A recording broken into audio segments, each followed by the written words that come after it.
पुंडलीकवरदा हरिविठ्ठल श्री ज्ञानदेव माऊली ज्ञानेश्वर महाराज की जय। या कुंदेंदु तुषार हार धवला या शुभ्रवस्त्रावृता या वीणावरदंडमंडितकरा या श्वेतपद्मासना या ब्रह्माच्युतशंकर प्रभृतिभिर्देवैः सदा वन्दिता सा मां पातु सरस्वती भगवती निःशेषजाड्यापहा। जयांचे केलिया स्मरण होय सकळ विद्यांचे अधिकरण तेची वंदू श्रीचरण श्री गुरूंचे। जयांचे निआठवे शब्दसृष्टी अंगवे सारस्वताघवे जिव्हेसिये वक्तृत्व गोडपणे अमृताते पारुखे म्हणे रस होते ओळगणे अक्षरासी भावाचे अवतरण अवतरविती निजखूण हाता चढे संपूर्ण तत्वबोध श्री गुरूंचे पाय जय सोनिठाय तै एवढे भाग्य होय उन्मेषासी ते नमस्कारून याता सच्चिदानंद रूपाय विश्वोत्पत्त्यादि हेतवे तापत्रय विनाशाय श्रीकृष्णाय वयं नुमः। यं प्रव्रजन्तमनुपेतमपेतकृत्यं द्वैपायनो विरहकातर आजुहाव पुत्रेति तन्मयतया तरवोऽभिनेदुस्तं सर्वभूतहृदयं मुनिमानतोऽस्मि।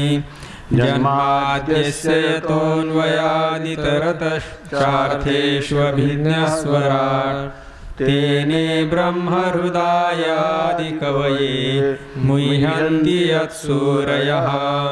तेजो वारिमृदां यथा विनिमयो यत्र त्रिसर्गो मृषा धाम्ना स्वेन सदा निरस्तकुहकं सत्यं परं धीमहि सत्यं परं धीमहि सत्यं परं धीमहि।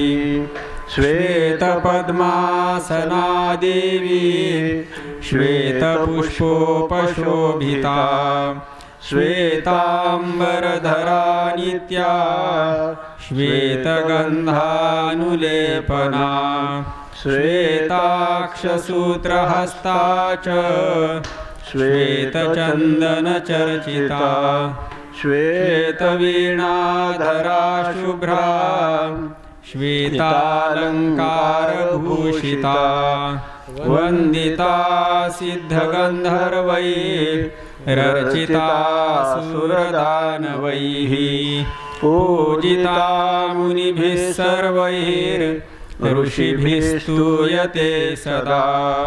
स्तोत्रेणानेन तां देवीं जगद्धात्रीं सरस्वतीं ये स्तुवन्ति त्रिसन्ध्यायां सर्वा विद्या लभन्ति ते।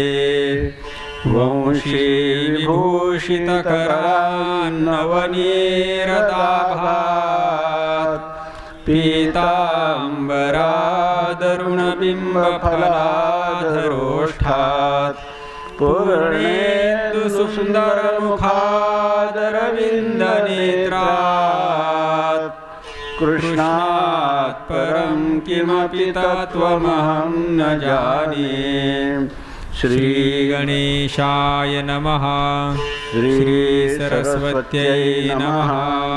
श्री विठ्ठलाय नमः। श्री माता पितृभ्यां नमः। श्री गुरुभ्यो नमः। ओम नमो भगवते वासुदेवाय। राम कृष्ण हरि राम कृष्ण हरि राम कृष्ण हरि।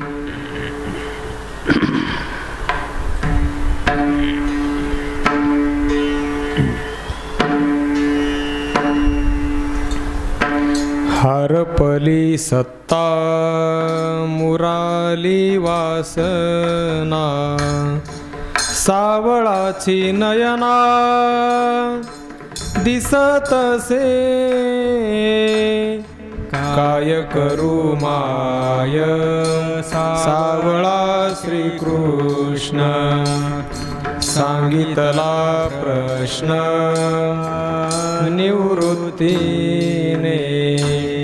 बाप रखुमा देवी वरू सावळी तेज, शेज बाज निज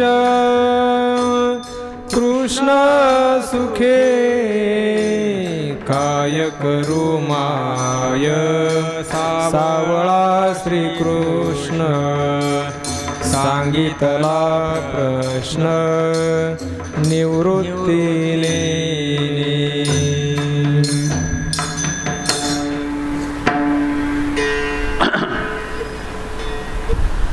हरपली सत्ता मराली वासना, सावळाची नयना दिसतसे, काय करू माय सावळा श्रीकृष्ण, सांगितला प्रश्न निवृत्तीने, बाप रखुमा देवरू सावळीये तेज, शेज बाज निज कृष्ण सुखे.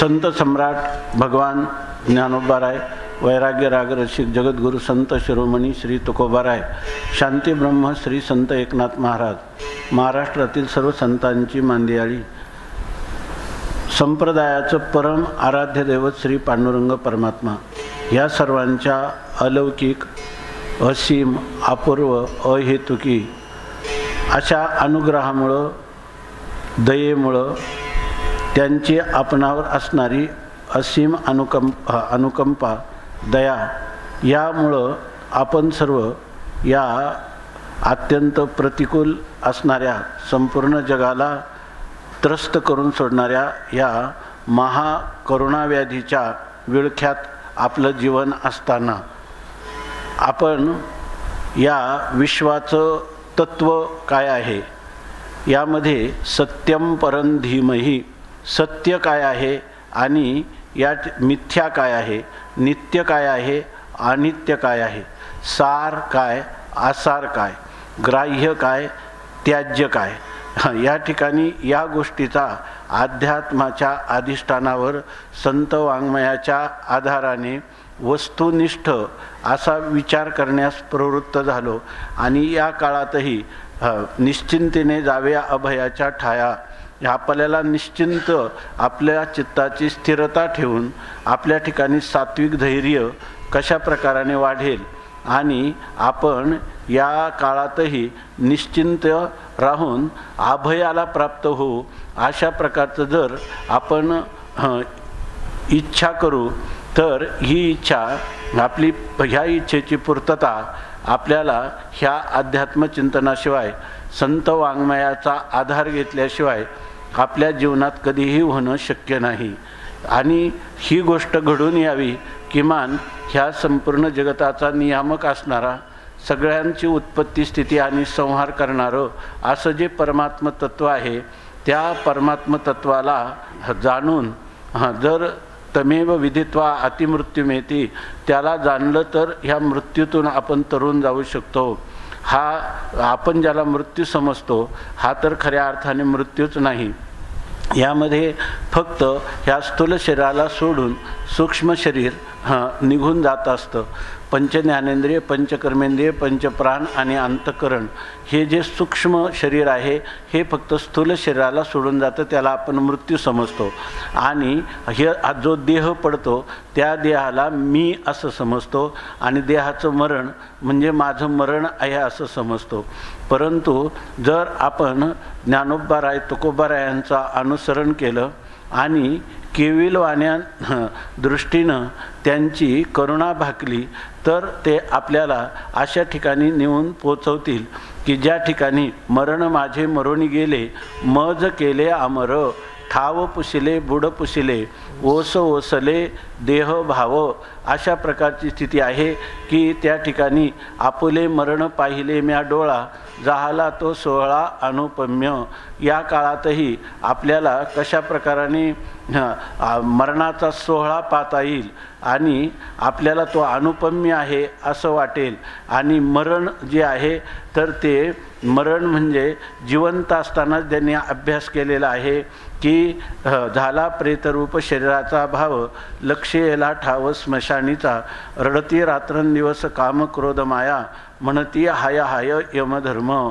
या ठिकाणी आपलं मरण पुढं येण्याच्या अगोदरच खरं तर मानवी जीवनामध्ये महामानव जे अवतारी कुटीतले पुरुष झाले त्यांनी जिवंत असतानाच जित असता मेल्या समान, जिवंत असतानाच ह्या शरीराला प्रेतरूप समजलं आणि त्याच काळात ह्या देहाचं तादात्म्य किंवा तादात्म्य भ्रांतीचा त्याग केला आणि ते अखंड अभंग अमर असणारं आत्मतत्व जे आहे त्याला जाणून त्या आत्मतत्वच होऊन राहिले.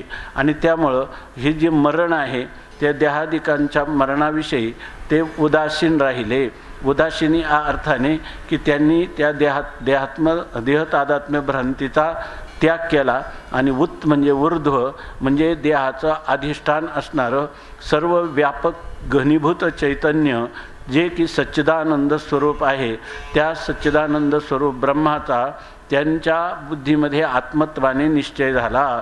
बुद्धिनिश्चये आत्मज्ञान, ब्रह्मरूप भावी आपणा आपण, ब्रह्मनिष्ठा राखे पूर्ण, तत्परायण अहर्निशी.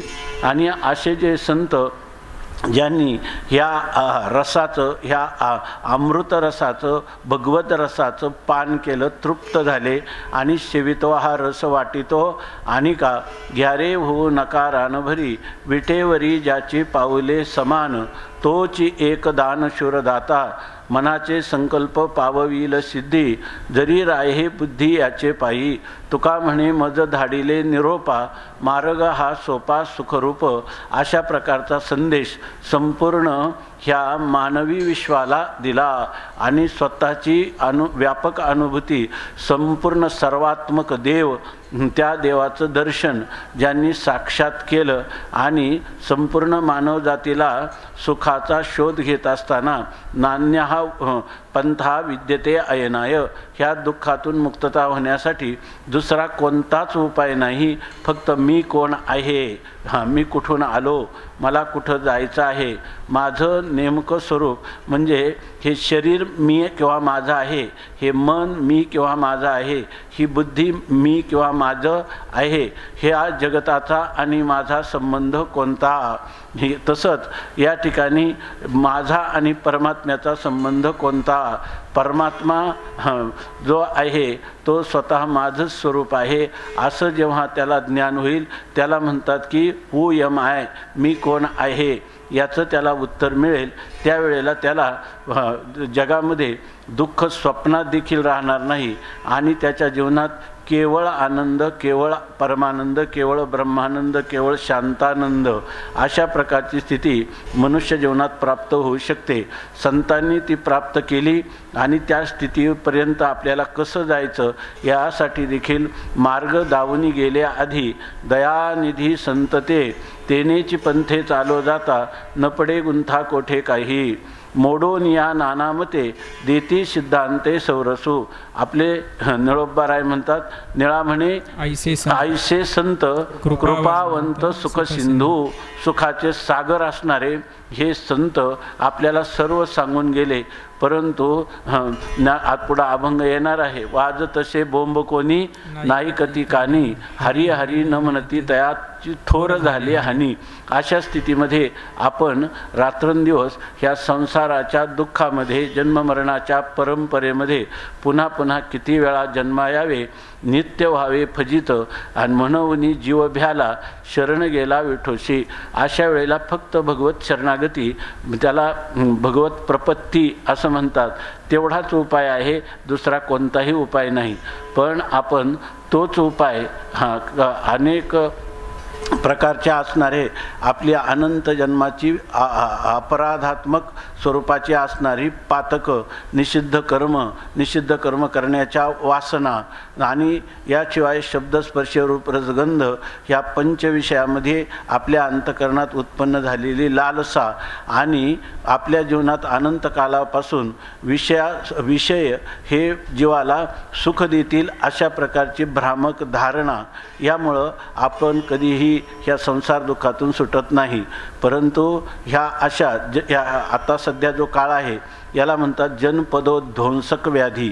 जनपद म्हणजे अनेक लोकांचा समूह आणि त्या समूहामध्ये त्यांच्या त्रिविध तापाच्या द्वारा आध्यात्मिक, आधिभौतिक आणि आधिदैविक सर्वच संकट एकत्र येऊन त्यांचा सुख जे आहे त्या सुखाचा नाश करणारं अशा प्रकारचा व्याधी, म्हणजे त्यांना कोणत्याही प्रकारची शारीरिक मानसिक स्वास्थ्य बिघडून टाकणारा अशा प्रकारचा व्याधी, त्याला म्हणतात जनपदोध्वंसक व्याधी.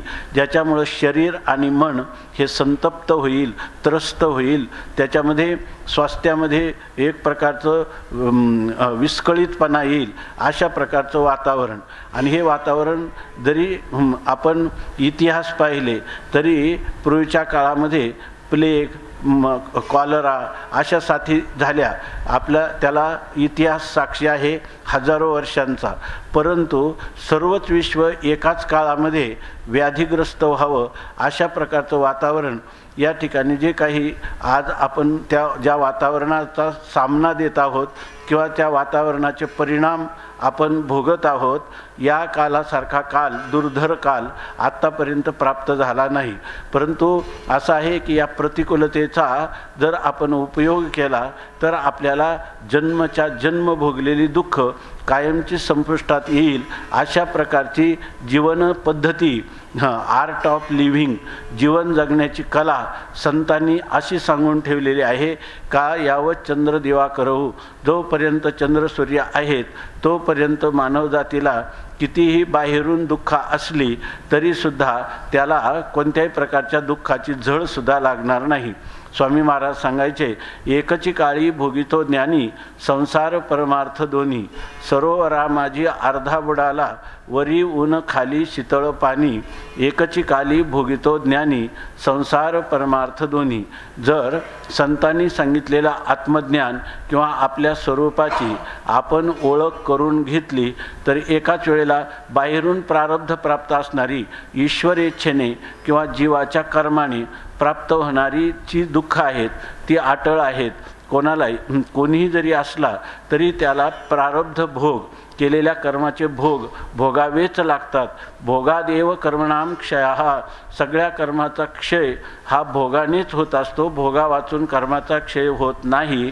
असा कर्मविपाकाचा सिद्धांत या ठिकाणी वेदाने, अपौरुषेय वेदाने ज्या वेळेला ही मानवजात निर्माण झाली त्याच वेळेला दुःखाचा प्रतिकार करून सुखाची उपलब्धी करण्याची जीवन जगत असताना जी कला आहे त्या कलेचं निरूपण या अपौरुषेय म्हणजे पुरुष बुद्धीकृत कोणताही दोष ज्या वेदामध्ये नाही, ज्या श्रुती माऊली अशा प्रकारचं मानवाला वास्तवाने सत्यम शिवम सुंदरम असं त्याचं जीवन खऱ्या अर्थाने व्हावं असं श्रुती माऊलीला वाटतं. म्हणून अहितापासून काढीती, हितदेवनी वाढविती, नायिगा श्रुती परवती माऊली जगा.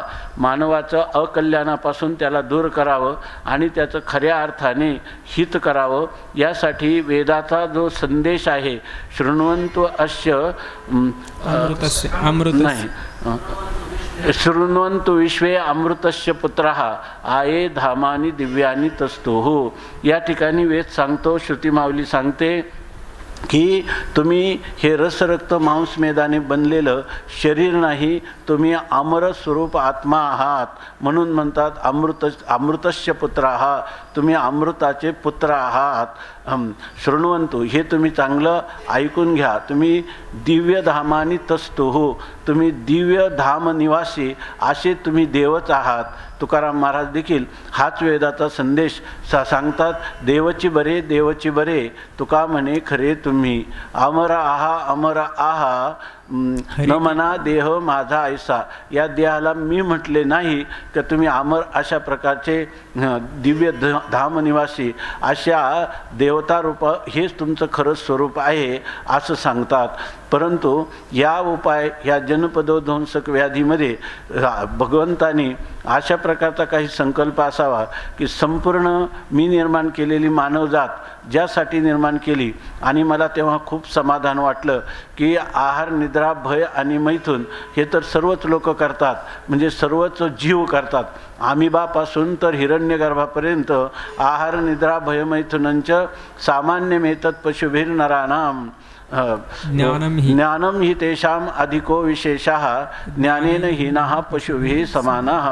भगवान म्हणतात की या ठिकाणी आहार निद्रा भयमैथून हे तर सर्वांना सारखंच आहे, परंतु मनुष्याला मी जी बुद्धी आणि वाणी दिलेली आहे तर त्याद्वारा त्यांनी माझ्या स्वरूपाला प्राप्त व्हावं आणि हे जे हे जे शरीर प्राप्त झालं आहे तर त्या शरीराने त्याला सच्चिदानंद पदाचा प्राप्त व्हावा. काय येण्याची शरीरे शरीरा येणे सरे किंबहुना एरधारी चिरापडे. त्या मनुष्याला पुन्हा ह्या संसाराचं फेरा किंवा या संसारामध्ये परत परत येणं आणि जाणं जन्म मृत्यूच्या भोवऱ्यातून हा कायमचा सुटेल म्हणून ही मनुष्य योनी तयार केली. भगवंत या ठिकाणी करत असताना कोणत्याही प्रकारच्या मर्यादा, देशाच्या कालाच्या मर्यादा आणि वस्तूच्या मर्यादा किंवा परिच्छिन्नता सोडून देव हे संपूर्ण जीव तत्वतः तुका म्हणे कैची किव कोठे जीव निराळा अशा प्रकारची स्थिती असल्यामुळं हे ममैव अंशो जीव लोके, माझा अंशच हे जीव असल्यामुळं ह्या सर्व जीवांना या ठिकाणी खऱ्या अर्थाने परमाशांती किंवा रम्य समाधान मिळावं म्हणून हे शरीर दिलं. परंतु त्यांनी हे शरीर फक्त विषय भोगामध्येच खर्च करतात. अशा वेळेला जर यांना पुन्हा जर आपल्या स्वरूप स्थितीकडं प्रवृत्ती करायची असेल तर अशा प्रकारच्या ह्या व्याधी जे आहेत त्या संपूर्ण मानवजातीला दिल्या. हे जे काही संतांचं तत्त्वज्ञान आहे हेच तत्त्वज्ञान अमेरिकेला नाही, आफ्रिकेला नाही, केवळ आपण आपल्या एक देशाचा अभिमान किंवा ह्या देशाची असणारी उज्ज्वल परंपरा याला धरून याचं नाव जे भारत आहे की ज्ञानामध्ये रममाण असणारे लोक केवळ भारतातच आहेत ही गोष्ट जवळजवळ खरीच आहे. आणि आज भारत हा संपूर्ण विश्वाचा गुरु होण्याची योग्यता भारतामध्ये आहे. असं जरी असलं तर भगवंताला मात्र असं नाही की या ठिकाणी हे लोक दुःखी असावे सर्व आणि हे लोक सुखी असावे असा आपपर भाव परमात्म्याच्या ठिकाणी नाही. परमात्म्याच्या दृष्टीनं हे सर्वच आपलीच रूप असल्यामुळं आपलंच अंश असल्यामुळं ह्या सर्वांच्या द्वारा कधीतरी अंतर्मुख व्हावं, अमेरिकेने व्हावं, आफ्रिकेने व्हावं, चीनने व्हावं, कोणीही आणि संतांचं वाङ्मय पाहावं आणि त्याच्यामध्ये सर्वत्र विश्वात्मक देवाच्या रूपाने पाहणाऱ्या माऊलींना असं वाटतं की त्यांच्या ठिकाणी दोष असतील तरीसुद्धा खळाची व्यंकटी सांडो या ठिकाणी तया सत्कर्मी रती वाढो भूता परस्परे पडो मैत्र जीवांचे. या ठिकाणी सर्वांचा बंधुभाव वाढीला लागावा आणि याला एकच पर्याय आहे. जर आपण ह्या ज्या देशाने आपल्या असणाऱ्या प्रांताचा किंवा त्या भूमीचा अभिमान धरून आम्ही भारतीय, आम्ही अमेरिकन असं म्हणतात तर त्या ठिकाणी ज्या परमात्म्याची ही सर्व भूमी आहे, ज्याची सत्ता सर्वांवर आहे, तर त्या परमात्म्याच्या छत्राखाली आपण सर्व परमात्म्याची लेकरं आहोत.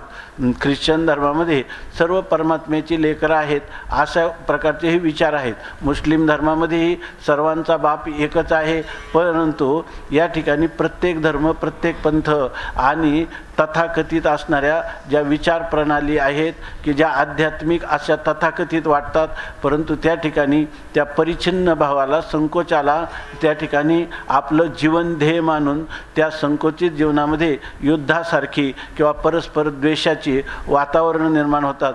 परंतु हे भगवंताला काहीच अभिप्रेत नाही. मग जर मानवाच्या बुद्धीवर ही गोष्ट आरूढ करायची असेल तर त्याला एकच आहे की जो एकच परमात्मा आहे त्या आपल्या वेदामध्ये एकेश्वरवाद मानलेला आहे. त्याचप्रमाणे जर सर्वांनी एकाच परमात्म्याच्या कृपाछत्राखाली आले तर सर्वच जण काय म्हणतील, तुम्ही आम्ही खेळीमेळी गदारोळी आनंदे, स्वल्प वाटे चला जाऊ वाचे गाऊ विठ्ठल. अशा प्रकारचं हे वारकरी संप्रदायाचं जे दैवत आहे ते दैवत काय आहे, शुद्ध सत्वात्मक अशा प्रकारच्या मायेनं युक्त असल्यामुळं या ठिकाणी सर्वांवर समान प्रेम करणारं असं हे दैवत आहे. आणि तो ईश्वर तुम्ही सगुण साकार माना किंवा सगुण निराकार माना, तो परमात्मा किंवा सगुण आणि निर्गुणाच्या अतीत माना किंवा सगुण आणि निर्गुण दोन्ही तोच आहे असं माना. पण सर्वांच्या धारणा ज्या वेळेला विचाराने एक होतील, सर्वांच्या भावना ज्या आहे त्या प्रत्येकाच्या उत्कर्षासाठी प्रत्येक मानवाने प्रयत्न केला पाहिजे. प्रत्येकाच्या उत्थानासाठी स्वतःचा काही त्याग करण्याची स्पर्धा त्यांच्यामध्ये असली पाहिजे. अशा प्रकारचं भगवंताचं मनोगत आहे. वेद तेच सांगतो, समगच्छध्वम समवदध्वम समवो मनांसी जानताम. तुम्ही समगच्छध्वम, आपण जेव्हा सामुदायिक अशा प्रकारच्या व्याधीला तोंड देत आहोत त्यावेळेला सर्वांचा पाऊल त्याच्या प्रतिकार करण्यासाठी आपला स्वतःचा अभिनिवेश, आपला आर्थिक उपार्जन किंवा आर्थिक लाभ याच्यावर दृष्टी ठेवण्यापेक्षा समगच्छध्वम, सगळ्यांचा पाऊल, एकाचा डावा पाऊल पुढे पडला तर सर्वांचा डावाच पाऊल पुढे पडला पाहिजे. समवदध्वम, जर सगळ्यांना वाटतं मानवजात सुखी व्हावी तर सगळ्यात याच्यामध्ये कोणीही आपला व्हेटो वापरता कामा नये. समवदध्वम, सगळ्यांनी एकच प्रकारचं बोलणं केलं पाहिजे की ज्ञानोबाराय म्हणतात की सर्व येणेवरे ज्ञानदेव सुखिया झाला. त्यांनी पसायदान मागितलं, तेच पसायदान हे आपल्या जीवनाची प्रार्थना असली पाहिजे. असं केलं तर सर्वांच्या भावना समान, सर्वांचे विचार समान, सर्वांची कृती समान. समवदध्वम आणि समवो मनांसी जानताम. आणि आपल्या एखाद्याच्या मनात सत्संकल्प आला तर त्याच संकल्पाचं सर्वांनी अनुसरण केलं तर ही मानवजात खऱ्या अर्थाने सुखी होईल. पण याच्यासाठी ईश्वर छत्राच्या खाली सर्वांनी एक आले तर हे जे ऐक्य आहे हे वास्तव ऐक्य असेल. आणि हे जे उष्ण अवसान आणून औपचारिक केलेलं जे ऐक्य म्हणजे ते ऐक्य म्हणजे आभासिक ऐक्य आहे आणि ते ऐक्य कधीही टिकू शकत नाही. त्यासाठी सर्व जे काही संतवाणी आहे आजच्या कालामध्ये, जर कोणाला वेद हा हिंदू संस्कृतीचा ग्रंथ आहे असं वाटत असेल तर संत मात्र काय सर्वांचे आहेत.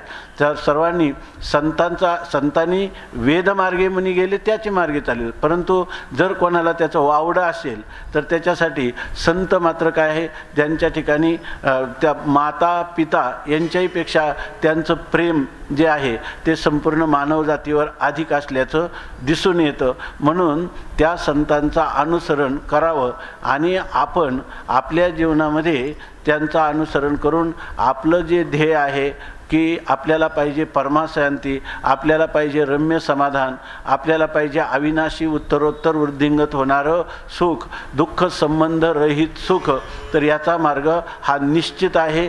संत तुकोबाराय सांगतात, आम्ही या रसाचं सेवन केलेले आहे.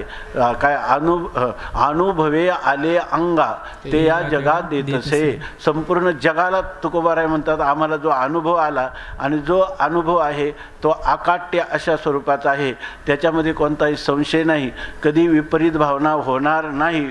आणि ही गोष्ट आम्ही अनुभूतीच्या अधिष्ठानावर तुम्हाला सांगत आहे. फक्त या ठिकाणी तुम्ही आपली बुद्धी कुतर्क करू नका. तर्क करा, तर्क्यताम, पण मा कुतर्क्यताम. कुतर्क करू नका. या अशा प्रकाराने जर आपण संत वाङ्मयाचं अनुसरण केलं तर ही गोष्ट म्हणजे ज्याला मोक्ष असं म्हणतात, ज्याला जीवनमुक्ती असं म्हणतात, मेल्यानंतरची जी मुक्ती आहे ती तुकाराम महाराजांना मोक्ष मेल्या पाठी आम्हाशी होईल, आयशे म्हणतील ते एक मूर्ख असं सांगतात. तर आपल्याला जीवनमुक्ती येची देही याची डोळा भोगू मुक्तीचा सोहळा, अशा प्रकारची मुक्ती ही संपूर्ण मानवजातीने ह्या संत वाङ्मयात शोधावी. आता तुम्ही म्हणाल त्यांना मराठी येत नाही, तर त्यांनी मराठी शिकावी. आणि जर त्यांना शिकायला मिळत नसेल तर त्या प्रांतातली त्या देशातल्या लोकांनी याचा अनुवाद करावेत. आणि आपलं हे काम त्यांनीच येऊन करावं असं नाही. आपल्यालाही जर त्या भाषेमध्ये ह्याही संतांचे विचार जर त्यांच्या हृदयापर्यंत संक्रमित करता आले तर ही परमात्म्याची प्रसन्नता संपादन केल्यासारखं होईल, परमात्म्याची सेवा होईल. आणि याप्रमाणे हा जो संदेश आहे संतांचा तो प्रत्येकाच्या अंतःकरणामध्ये या ठिकाणी प्रविष्ट होईल. जरी लोकांनी आपापले धर्म, आपला हा जो वैदिक धर्म आहे, सनातन धर्म आहे, तो लोकांच्या विचाराने त्यांनी वैदिक व्हावं, त्यासाठी त्यांनी बाहेर असणाऱ्या आपापल्या धर्मांचा त्याग करण्याची गरज नाही. आमच्या जसं इंग्रजांनी भारतात येऊन त्यांनी ख्रिश्चन धर्माचा प्रचार करू शकले नाही, पण लोकांची मनं मात्र त्यांनी या ठिकाणी अशी केली की ज्या असणारी सनातन परंपरा त्या सोडून त्या ठिकाणी आज जरी आपण हिंदू म्हणत असलो, वैदिक म्हणत असलो, तरीसुद्धा भारतीय म्हणत असलो तरी आपली मनं मात्र त्यांनी पूर्ण पाश्चात्य पद्धतीची करून टाकली. तर मग आपल्याला एवढं काम एक करणं भाग आहे की त्यांची मनंसुद्धा त्यांनी केलं तर त्याच्यातून चांगलं निष्पन्न झालं नाही. आज या ठिकाणी एका काळामध्ये सुवर्ण शिखरावर असणारा देश या ठिकाणी मानसिक शारीरिक अशा प्रकारची हानी होऊन आपलं जीवन पूर्णपणे विस्कळीत झालेलं आहे. तर आपण तर त्यांच्या भल्यासाठी निघालेलो आहोत, म्हणून आपण मात्र त्यांना हे माझे बंधू बांधव आहेत असं म्हणून ज्या विवेकानंदांनी my sisters and brothers in America असं त्यांना संबोधलं होतं. स्वामी रामतीर्थांनी आत्मरूप बंधूनो अशी व्याख्या केली होती. तर आपणही त्यांना जर आपले बंधू बांधव भगिनी असं समजलं किंवा आमचा मूळ वेदाचा जो संदेश आहे सर्व काही आत्मरूप आहेत, सर्वम खल्विदम ब्रह्म सर्वम यद आयम आत्मा, हे तर आपलं काय हे खरं मूळ भांडवल आहे. आणि त्या भांडवल घेऊन आपण जर जगामध्ये हे करू शकलो की तुम्ही तुमच्या धर्मात राहा पण तुमची मनं तुमची बुद्धी ही मात्र जे काही बुरसटलेले रजोतमो गुणाने सत्वगुणाला अभिभूत केलेले अशा प्रकारच्या ज्या परंपरा, अशा प्रकारचे विचार, अशा प्रकारच्या धारणा ह्या निरस्त करून तुम्हाला या मार्गाने गेल्याने तुम्हाला प्राप्त होणारं जे सुख आहे ती तुमची अनुभूतीच पुढं तुम्हाला उत्तरोत्तर तुम्हाला प्रगत पथावर नेईल. आणि जो काही अमरत्व आहे, जे काही स्वयंप्रकाश ज्ञानरूप तत्व आहे, जे आनंद घनीभूत आनंद स्वरूप आहे, त्या आनंदाने तुम्ही डोलू लागाल. अशा प्रकारचा संदेश कोणाला नको आहे? आपल्याला माहीत आहे किंवा माहीत असेल की रशियामध्ये थोड्याच काळापूर्वी तो देश केवळ भौतिक प्रगतीनं या जगामध्ये एक नावाजलेला देश, परंतु त्याच्यामध्ये आध्यात्मिकतेचा अंश नाही. त्याचे अनेक छकलं झाली ही अलीकडच्या काळातली स्थिती आहे. त्यावेळेला त्या देशाने देशामध्ये राहणारे जे कोणी तत्वज्ञ लोक होते, म्हणजे अनेक कॉन्टे, हेगल, सॉक्रेटिस, काही वेदांतातलं न्यायाचं अनेक प्रकारच्या अध्ययन ज्यांनी केलेले होते, त्यांना सांगितलं की ह्या देशात शांतता आणण्यासाठी, एक संघ होण्यासाठी, समगच्छध्वम समवदध्वम असं होण्यासाठी काही करता येईल का आपल्याला उपाय? त्यावेळेला तिथल्या अनेक तत्त्वज्ञांचं मत पडलं की ज्ञानेश्वरी जो ज्ञानोबारायांनी विश्व कल्याणासाठी या ठिकाणी गीतेवर केलेली जी टीका आहे ती टीका जर आपल्या देशामध्ये तिचा प्रचार प्रसार होईल तर आपले लोक सुखाने नांदतील, बंधुभावाने नांदतील आणि सर्वांच्या ह्या देशामध्ये एक हा आनंदी देश बनू शकतो असं सांगितलं. तेव्हा तत्काल त्या राज्यकर्त्यांनी निर्णय घेतला. आमच्या परिचयाचे एक व्यक्ती आहे, ते मॉस्को युनिव्हर्सिटीमध्ये त्यांना बोलावलं होतं, ते मराठीचे प्राध्यापक आहेत. तर तिथं त्यांनी पूर्णपणे मॉस्को युनिव्हर्सिटीने एक मराठी डिपार्टमेंट केलेलं आहे आणि ते मराठी डिपार्टमेंटचं उद्दिष्ट जर काय असेल तर आपल्याला ह्या ज्ञानेश्वरीचे अनुवाद करावेत आणि त्या अनुवादाचा देशामध्ये प्रचार करावा, म्हणजे आपल्या देशाला सुशांतता, काही स्थिरता लाभेल असं त्यांना वाटतं. मग ज्या देशामध्ये ही स्थिती आहे तर त्याचे मूळ तो ग्रंथ ज्या संप्रदायात, ज्या प्रांतात, ज्या देशात निर्माण झाला तर त्या लोकांचं या ठिकाणी किती उच्च कोटीचं हे तत्त्वज्ञान त्याने आत्मसात केलं पाहिजे. परंतु आपणही आज केवळ या ठिकाणी आपल्याला अधिक विषय सुख कसं मिळेल, आर्थिक उपार्जन अधिक कसं होईल, कीर्ती, कनक, कामिनी या त्यागी लोकांचा ज्ञानात रममान होणारा हा भारत देश, पण तो या ठिकाणी अशा प्रकाराने जे काही भौतिक वैभव आहे तेच आपलं जीवनाचं सार सर्वस्व आहे असं म्हणून आपली माझ्या वडिलांची मिराशी गा देवा, तुझी चरण सेवा पांडुरंगा, हे माझी मिराशी चित्त तुझे पायापाशी, याचा धरीन अभिमान करीन आपुले जतन. तुकोबाराय म्हणतात त्याप्रमाणे आपल्या देशाचा अभिमान धरणं म्हणजे आपल्या देशाच्या संस्कृतीचं रक्षण करणं ही जबाबदारी आपल्या प्रत्येकावर आहे. आणि त्याशिवाय आत्मनो मोक्षार्थम जगद्हितायच, आपलाही मोक्ष आणि जगताचंही कल्याण होईल हा जो वेदाचा संदेश आहे त्याला अनुसरणारं वाङ्मय जर कोणतं असेल तर हे संत वाङ्मय आहे.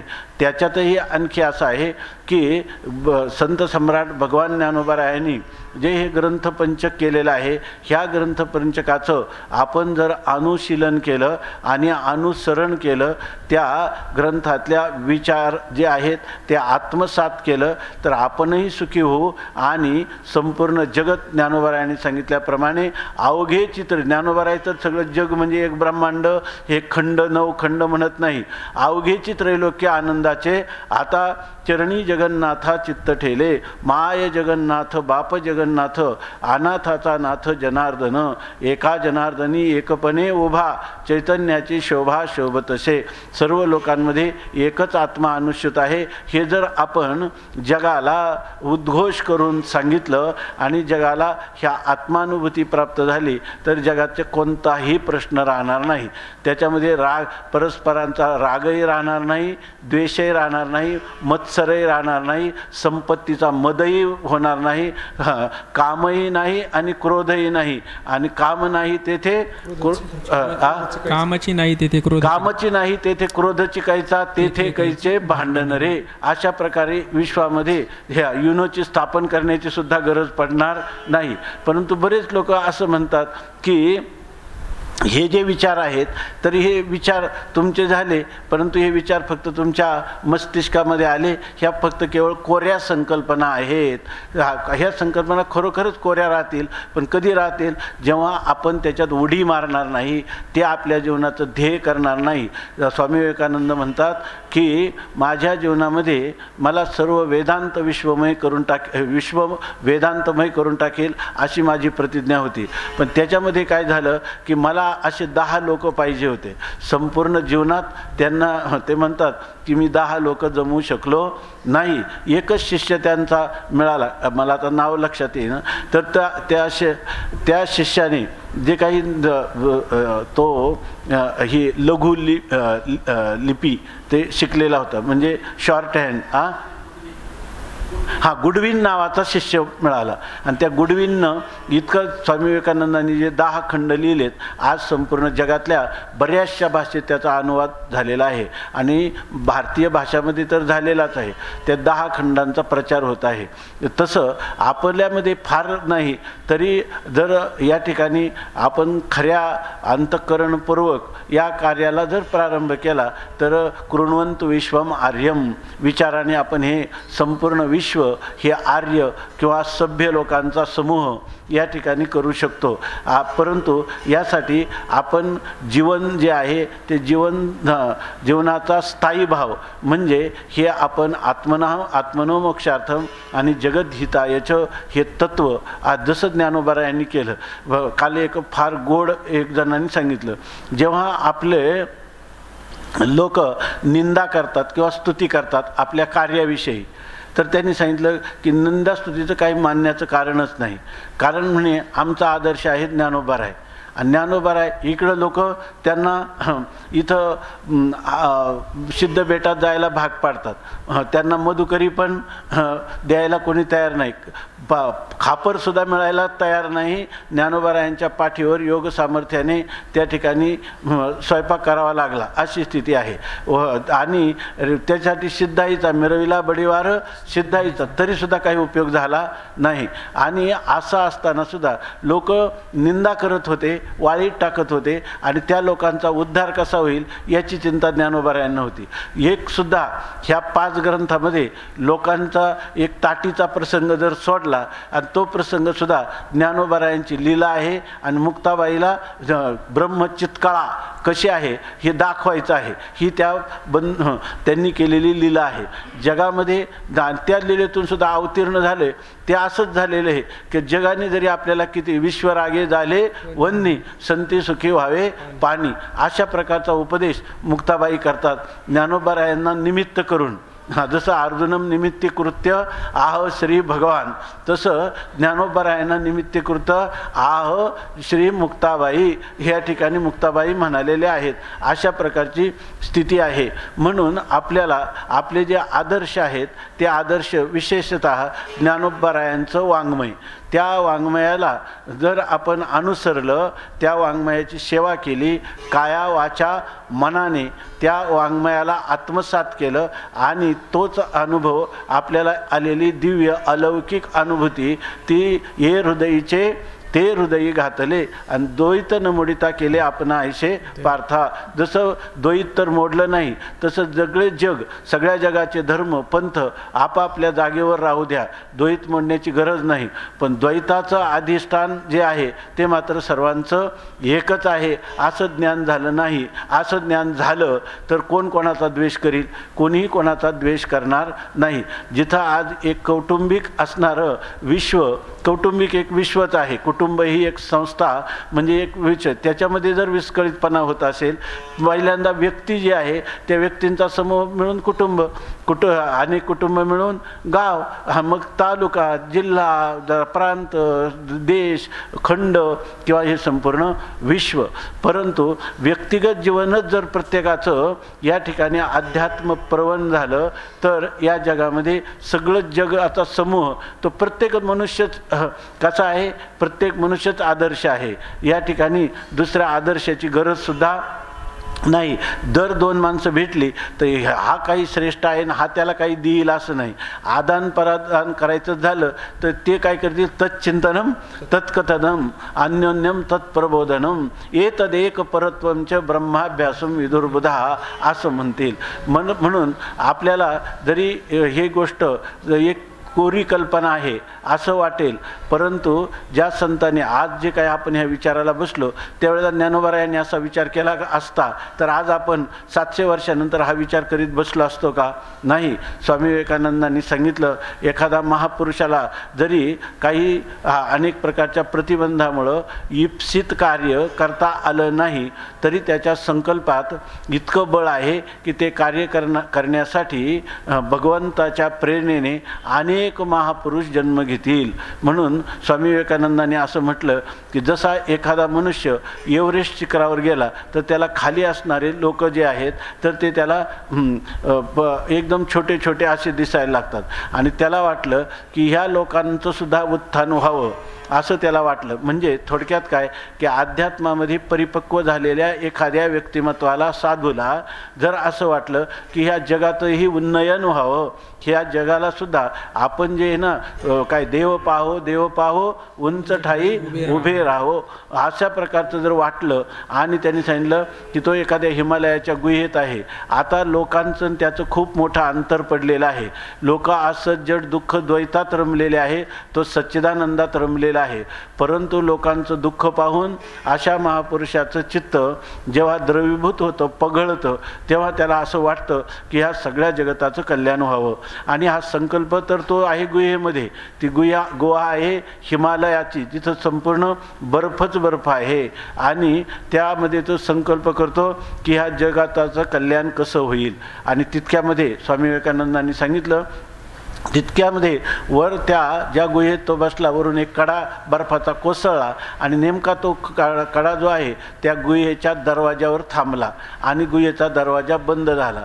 आता साधूला ऑक्सिजन किती मिळणार आहे, तो बंदच झाला, तर ऑक्सिजन संपला आणि त्याचा देह पडला.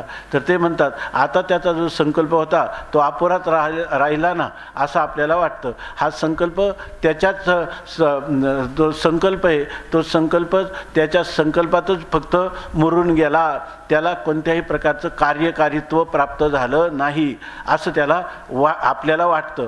पण स्वामी विवेकानंद म्हणतात की त्या पुरुषाच्या संकल्पपूर्तीसाठी असे शेकडो महापुरुष ईश्वर तुम्हाला दूत रूपाने पाठवेल. या ठिकाणी पैगंबर येतील, येशू ख्रिस्त येईल, या अनेक ज्ञानोबा आहेत, जसे हे ज्ञानदेवे 22 जन्मे तो काय तोडिली भवाब्दीची कर्मे असं म्हणतात. अशी ही समाधीच्या अभंगात वर्णन केलं. ही 108वी समाधी ज्ञानोबा यांची आहे. त्याप्रमाणे अष्टोत्तरशते असं वर्णन केलेलं आहे. त्याप्रमाणे असे महापुरुष जन्माला येतील. म्हणून आपण त्याची चिंता करायची नाही. जीव हा अल्पज्ञ आहे, अल्पशक्तिमान आहे, परंतु त्याचा संकल्प जो आहे तो सत्य संकल्पाचा दाता नारायण सर्व करी पूर्ण मनोरथ अशा प्रकारची स्थिती आहे.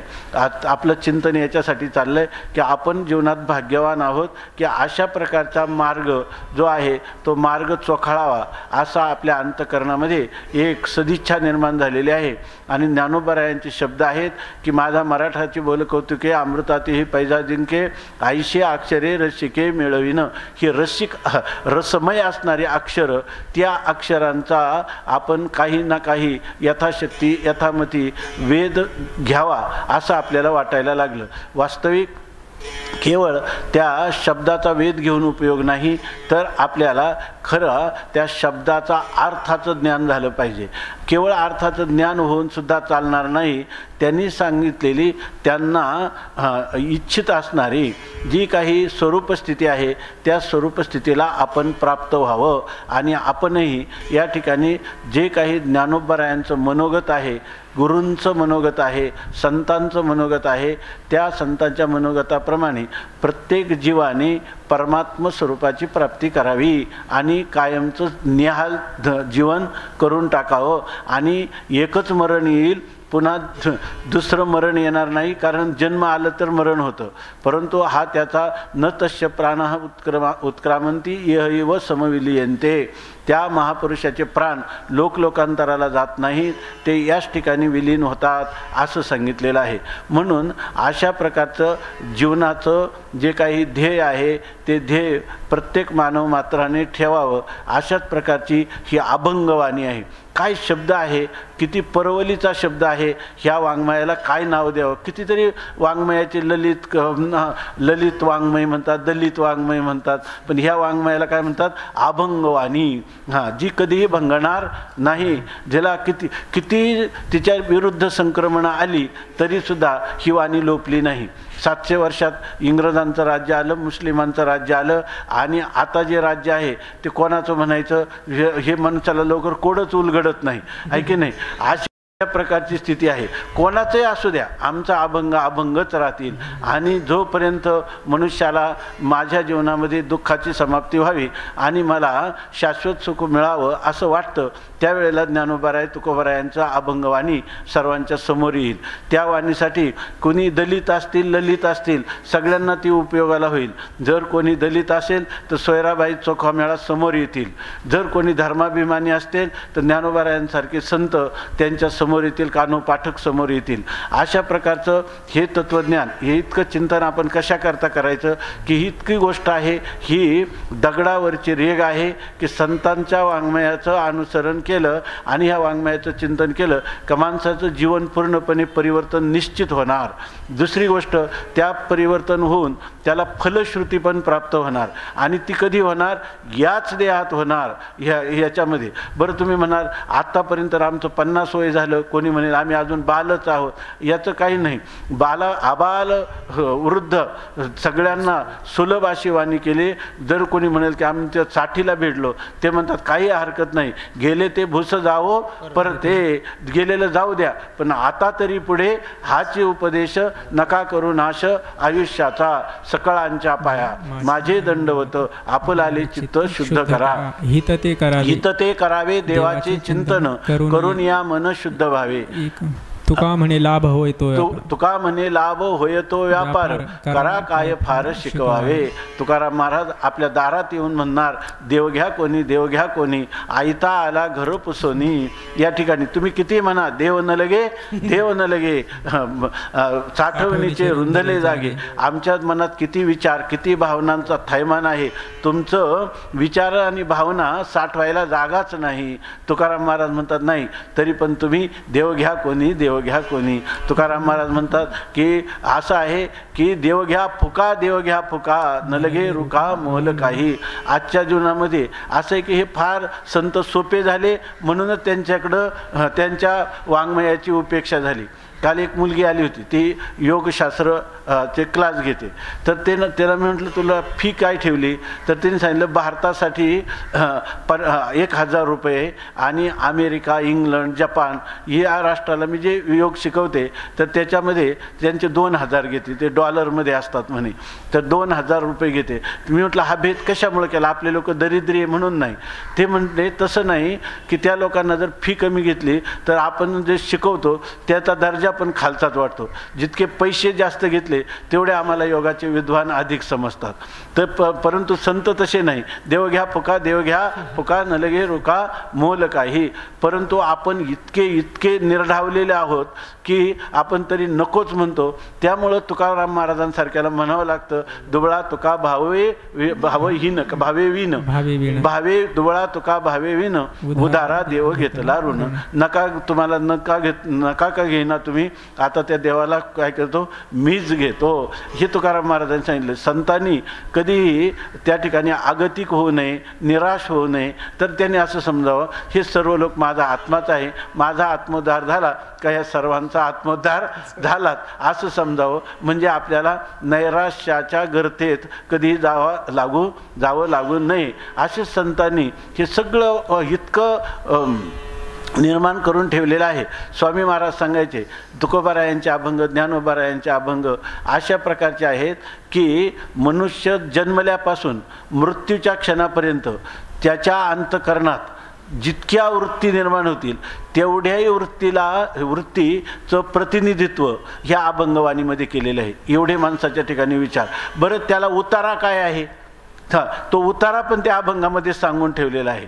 बरं, तो उतारा झाल्यानंतर आपल्याला प्राप्त होणारं सुख हे स्वसंवेद्य असल्यामुळं पुन्हा त्याच्यामध्ये कधी शंका पण राहणार नाही. अशा प्रकारचं संतांनी सांगितलं. आणि असं असूनही या ठिकाणी जर आपण घेणार नाहीत तर काय आहे, आपण लोह परिसाशी रुसले, सोने पणाशी मुकले, तेथे कोणाचे कायबा गेले, ज्याचे त्यानेच अनहित केले. अशा प्रकारचं हे संत वाङ्मय. आता परवा आमच्या गुरुवर्य मोहिते सरांनी गाथा काढला, तो सकल स्त्री संत गाथा.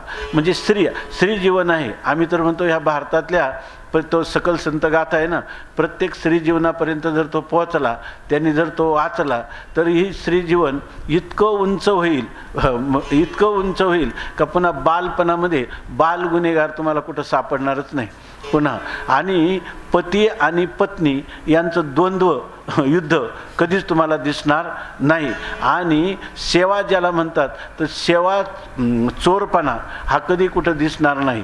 फक्त त्या स्त्रीनं माझा आदर्श सोयराबाई आहे, जनाबाई आहे, बहिणाबाई आहे एवढं पाहून त्या काय म्हणतात, आज 400 वर्षे त्यांची कीर्ती, कोणाची 700 वर्षे कीर्ती दिगंताला जात आहे. याचा त्यांच्याजवळ काय असं अलौकिक त्यांनी काय करणी केली, तर ती आपण जर एवढं चिंतन याच्यासाठी चाललंय की हे संत वाङ्मय इतकं अलौकिक आणि इतकं दिव्य आहे की जर आपल्याला असं ह्या वाङ्मयाचा प्रचार प्रसार करता आला आणि जर कोणी म्हणेल की मग प्रचार करता करता आपलंच राहून जाईल, अहो प्रचार करता करता तुमचं अंतःकरण इतकं शुद्ध होईल, इतकं स्थिर होईल आणि इतकं त्या शब्दांच्या अर्थाला ग्रहण करील की तुम्हाला अर्थरूपता कधी प्राप्त झाली हे सुद्धा कळणार नाही. याच्यासाठी जर आपण पण हे करत असताना निष्काम भावनेने ही गोष्ट आणि कोणत्याही प्रकारचं आपल्याला मोक्षाचं सुद्धा उद्दिष्ट ठेवू नये, आणि जो ठेवणार नाही त्याला मोक्षच मिळेल.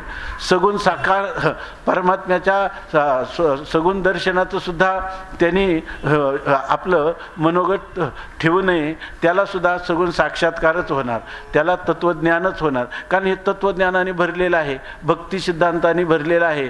कर्मविपाकाच्या सिद्धांतामध्ये खरं कर्माचं स्वरूप काय आहे ते ह्या संत वाङ्मयाने फार थोडक्यात बुद्धीला कोणत्याही प्रकारचा तणाव किंवा शंका किंवा अनेक प्रकारचं शंकाचं जंजाळ अंतःकरणात उत्पन्न होणार नाही. फक्त ह्या संत वाङ्मयावर श्रद्धा पाहिजे. माझे ज्ञानोबाराय म्हणतात, माझे तुकोबाराय म्हणतात, माझ्या संत जनाबाई म्हणतात असं. आणि यांचा अधिकार पाहायचा म्हणजे ज्यांच्या डोक्यातल्या ओवा काढतात भगवान पांडुरंग साक्षात जगत नियंता परमात्मा, ज्यांच्या जात्याबरोबर ओव्या म्हणून दळू लागतात, अशा प्रकारच्या लोकांनी जगत कल्याणासाठी केलेलं हे वाङ्मय आहे. याचा अर्थ केवळ संतांचं वाङ्मय हे महाराष्ट्रामध्ये झालेल्या संतांचंच वाङ्मय घ्यावा असंही याचा अर्थ नाही.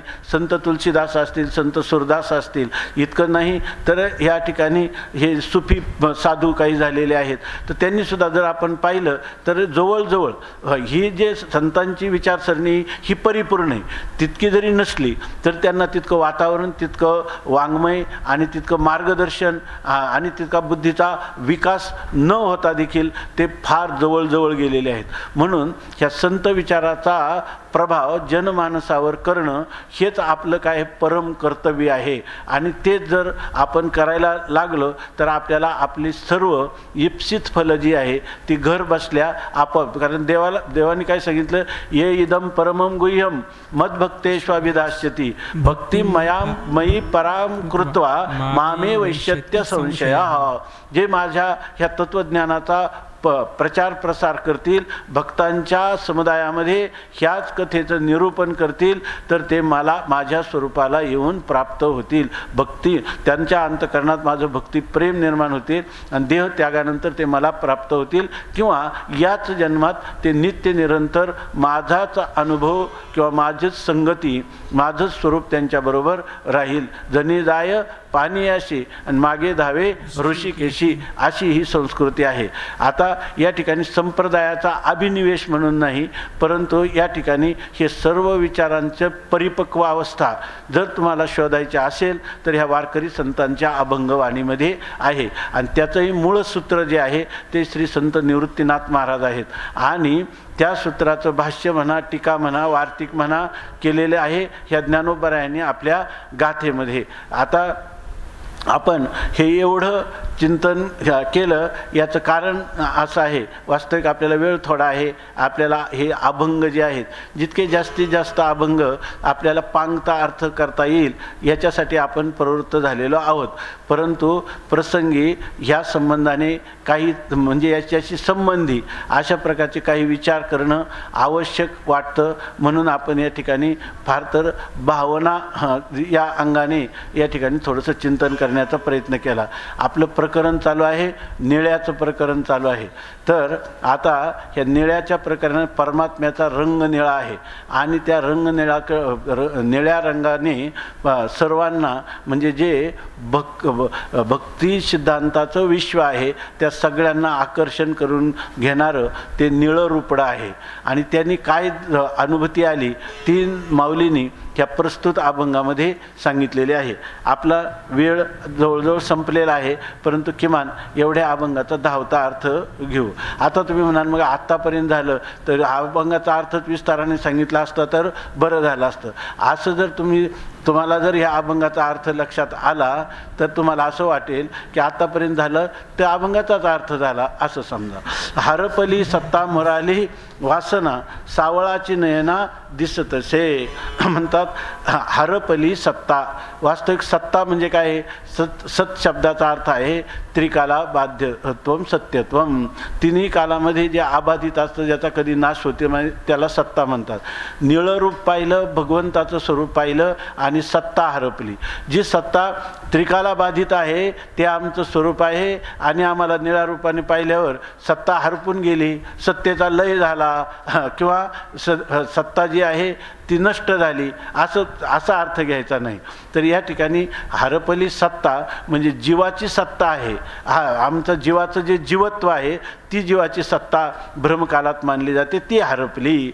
म्हणजे भ्रमकालात आम्ही जीवाचं जे स्वरूप मानत होतो की जीव जो कर्ता आहे, भोक्ता आहे, आता त्याचं कर्तृत्व, भोक्तृत्व, जन्म, मरण, सुख, दुःख हे जे काही जीवभाव होते ते सगळं जीवभाव हरपला. तुझं पाहता विठ्ठला, याला तिथं म्हटलं की काय? हरपली सत्ता. म्हणजे भगवत दर्शन झाल्यामुळे जीवभाव जो आहे तो निवृत्त झाला. मग आता पुढं काय? आम्हाला सावळाची नयना दिसतसे. आम्हाला सर्वत्र ते सावळं तेज जे आहे भगवान परमात्मा श्रीकृष्णाचं तेच आम्हाला दिसत आहे. आता आम्ही जीव वाटत नाही. आम्हाला फक्त जिकडं तिकडं आमच्या सहित सर्व काय आहे? सर्वम खल्विदम ब्रह्म, सर्व केवळ परमात्माच आहे अशी अनुभूती येते.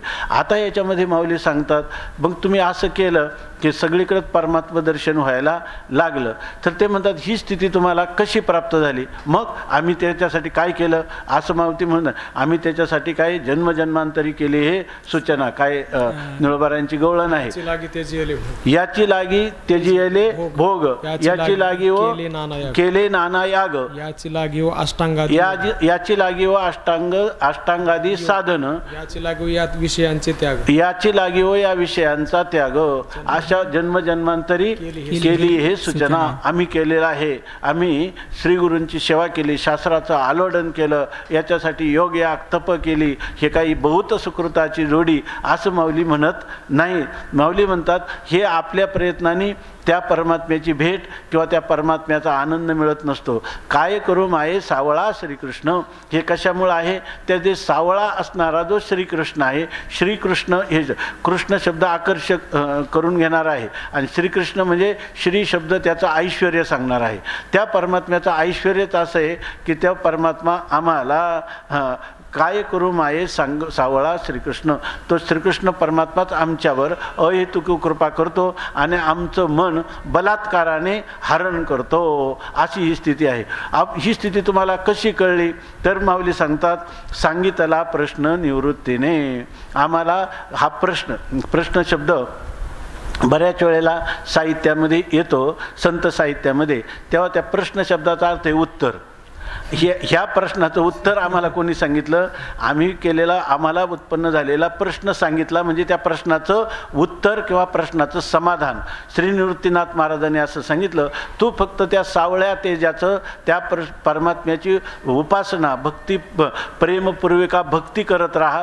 करता करता तोच तुझं मन हरून नेईल. एक दिवस असा येईल की तुझं मन राहणार नाही, तर तुझं मन काय होईल? उन्मन अवस्थेला प्राप्त होईल. काय माऊलीचाच अभंग आहे, राम म्हणता रामची होई जे, आणि पदी बैसोनी, तुकोबारायांचा अभंग आहे ना, पदी बैसोनी पदवी घे जे, आईशे सुख वचनी आहे, विश्वासे अनुभव पाहे, राम रसाची आचवी आन रस रुचती केवी, तुका म्हणे चाखोनी सांगे, मजा अनुभव आहे अंगे. हा प्रश्न अशा रीतीनं समाधान करून त्या शंकेचं उत्तर देऊन निवृत्तीनाथ महाराजांनी सोडवला. सांगितला प्रश्न निवृत्तीने.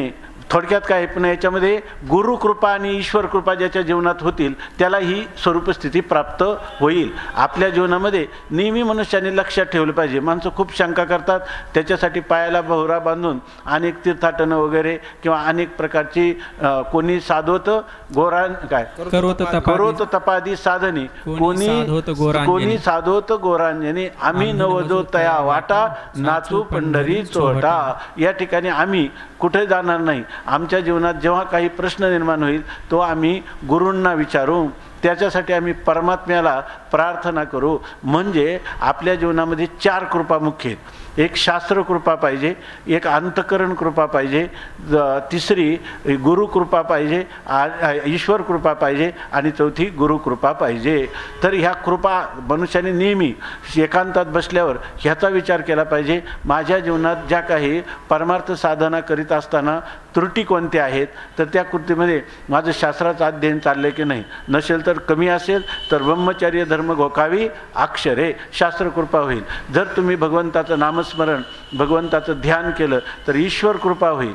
जर तुम्ही ह्या अंतकरणाला उपदेश केला, मना सज्जना भक्तिपंथेची जावे, तुका म्हणे होय मनाशी संवाद, आपलाची वाद आपणाशी, सार काय आसार काय, ग्राह्य काय त्याज्य काय, सत्य काय मिथ्या काय, नित्य काय अनित्य काय, असा जर विचार ह्या अंतकरण वृत्तीने केला तर तिला कधीही ह्या मिथ्या पदार्थाचा त्याग करील आणि सत्याचं ग्रहण करण्याचा प्रामाणिक प्रयत्न ते अंतकरण करील. तेव्हा जेव्हा त्याला खोटं नको वाटतं, सत्यम परम धीमहि, परम सत्याचंच मी अन्वेषण करील असं वाटतं, त्यावेळेला ती अंतकरणाची कृपा आहे. आणि गुरुकृपेचं साधन काय? तद्विधी प्रणिपातेन परिप्रश्नेन सेवया उपदेक्षन्ति ते ज्ञानम ज्ञानिनस्तत्वदर्शिनः. तेथ तनुमनु जीवे चरणाशी लागावे, अगर्वता करावे दास्य सकळ. गुरुकृपा पाहिजे तर अगर्वता करावे दास्य सकळ. मग जे ज्ञानाचा ते ज्ञानाचा कुरठा, तेथ सेवा हा दारवंटा, तो स्वाधीन करी सुभटा ओळगोनी. मग अपेक्षित आपुले तेही सांगती पुशिले, जेणे अंतकरण बोधले संकल्पा नये. ही झाली गुरुकृपा. अशा प्रकारे ह्या 4ही कृपा जेव्हा मनुष्य जीवनात एकीभूत होतात तेव्हा त्या साधकाला ही सिद्धावस्था किंवा स्वरूपस्थिती, याची देही याची डोळा अशी भोगायला मिळत असते. म्हणून ह्या सांगितला प्रश्न निवृत्तीने. आता बाप रखुमा देवरू सावळीये तेज, सेज बाज निज कृष्ण सुखे. आणि म्हणतात हे जे सावळं तेज आहे, निळं तेज आहे किंवा गंभीर अशा प्रकारचं काळं तेज आहे, तर हा जो वर्ण आहे ह्या वर्णामध्ये वर्ण कोणाचा आहे? आमच्या बाप रखुमा देवीवराचा, आमच्या आराध्य दैवत असणाऱ्या श्री विठ्ठल परमात्म्याचा हा सावळा रंग किंवा सावळं तेज म्हणजे त्याची दैदिप्यमान असणारी कांती त्या परमात्म्याची आहे. आणि त्या परमात्म्याच्या भजनामध्ये मी रंगून गेले. आणि रंगून गेल्यानंतर झालं काय? तर सेज बाज निज कृष्ण सुखे. तर ते म्हणतात हे कृष्ण सुख एकदा प्राप्त झालं, त्या सावळं तेज जे आहे त्याची माझ्यावर अहेतुकी कृपा झाली आणि त्याने मला त्याच्या अंकावर घेतलं की त्यावेळेला काय अनुभूती येते? तर सेज बाज निज कृष्ण सुखे. तर त्याला शेजेवर, शेज म्हणजे शय्या, अंथरूण, ते सुद्धा काय आहे? अंथरूण दिसत नाही, कृष्णच आहे. त्याला जर बाज, ते अंथरूण ज्या बाजेवर टाकलं ती बाजसुद्धा काय आहे? कृष्णच आहे. आणि त्याला जी प्राप्त झालेली त्याच्यावर शांत निद्रा ती सुद्धा काय आहे? कृष्णच आहे. त्याला कार्य, कालच आपण पाहिलं, कार्याकारण वारियेले जेथे, ज्या ठिकाणी कार्य भ्रांती राहिली नाही, कार्य परमात्मरूप आहे, त्याचं कारण सुद्धा काय आहे? परमात्मरूप आहे. ती अनुभूती तुकाराम महाराजांनी सांगितली. शेज बाज निज कृष्ण सुखे. तुकाराम महाराज म्हणतात माया, माया तुम्ही म्हणता ना, ती माया त्याज्य म्हणता ना. जर तुम्हाला खरं अधिष्ठानाचं ज्ञान झालं आणि मायेचं स्वरूप तुमच्या लक्षात आलं तर तुम्ही काय म्हणणार? ब्रह्मतेची माया, मायातेची ब्रह्म, अंग आणि छाया जयापरी. काय? ब्रह्म मायातेची ब्रह्म, ब्रह्मतेची माया, अंग आणि छाया जयापरी. जयापरी. तोडिता न तुटे सारिता निराळी, लोटांगण तळी हरपती. दुजे नाही तेथे बळ कोणासाठी, बळ कोणासाठी, तुझे नाही तेथे बळ कोणासाठी, वावगीची आटी विचाराची. अशा प्रकारची स्थिती तुम्हाला. तुका म्हणे उंच वाढे उंचपणे, ठेंगणी लवणे जैसी तैशी. ही जी तुकोबारायांची उक्ती आहे, अशाच प्रकारची अनुभूती तुम्हाला येईल. म्हणून